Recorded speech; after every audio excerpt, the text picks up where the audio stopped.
Nolan is doing an interview, talking about how his son was born with a heart defect. What always cheered the family up was Paul's place. The star of the show, the boy who played Paul, was Corey Harris. Nolan had always wanted to meet him before he discovered what Corey had become. He couldn't believe how that sweet kid had turned out. Jackson West is being interviewed at the police department. He's asked to talk about June 3rd. Jackson says it started like any normal day with a few routine calls, and then everything went haywire. A newscast shows that the emergency alert system accidentally sent a text message warning that a nuclear missile was headed for the city. Chen says they helped as many people as possible and then headed for shelter. That's when they saw them. 5 people dressed in white robes on the roof, waiting for their ride from aliens. The group was led by a man named the Prophet Jedediah, who claimed that on June 3rd, E.T. would come to embrace his followers. For the first time, the cult leader guessed the right day for the apocalypse. In reality, he'd been guessing June 3rd for years. It was just dumb luck that the alert went off. The followers were about to jump to their deaths, but thankfully, Officer Lopez was there to save them. Later, Corey Harris comes out of a house where a father is yelling that his daughter is being held against her will by a cult leader.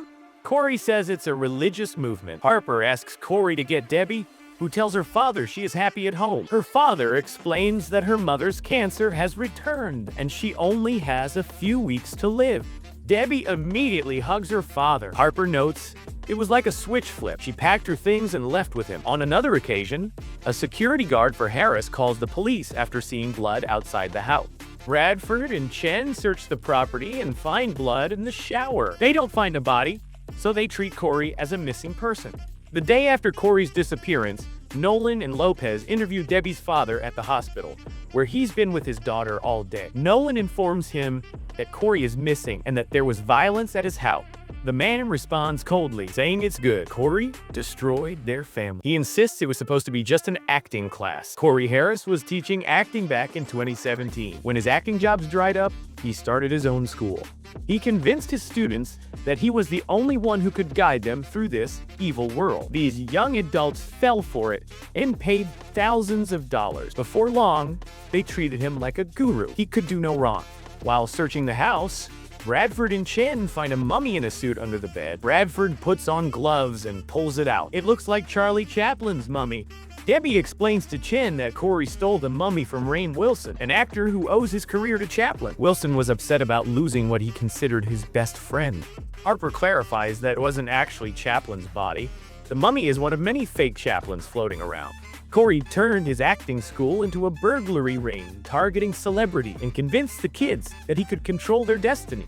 A video shows Corey's mother, Lori, saying he was dedicated to his craft, a natural leading man, and she knew he would succeed. Later, someone knocks on Jackson's door.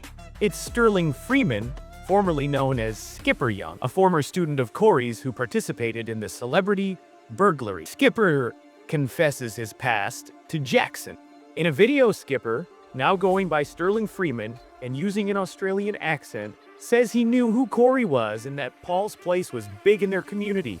He explains that the burglaries were meant to help their mindset. He fell out with Corey just before Corey's arrest, when Corey had started calling himself a prophet. Jackson admits he had no idea Sterling was a felon or Australian.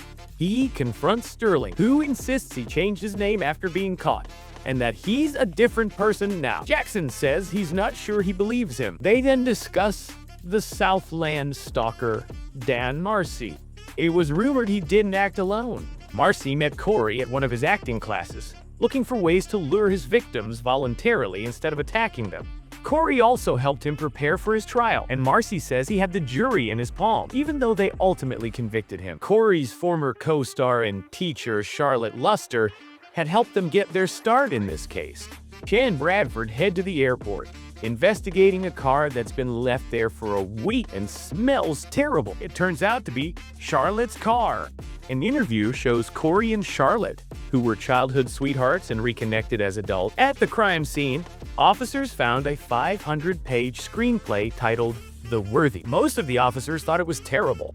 Corey had based his cult on this sci-fi script. Corey wasn't actually on the rooftop with his followers because he was filming it. 5 people almost died, believing he was real. A recording plays of Charlotte and Corey having a falling out.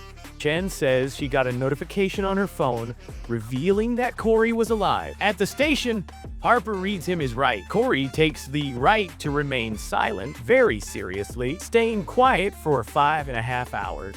Nolan informs him that the blood found in his house and Charlotte's car belonged to Charlotte. Corey acts upset, but insists he didn't do it and could never hurt anyone.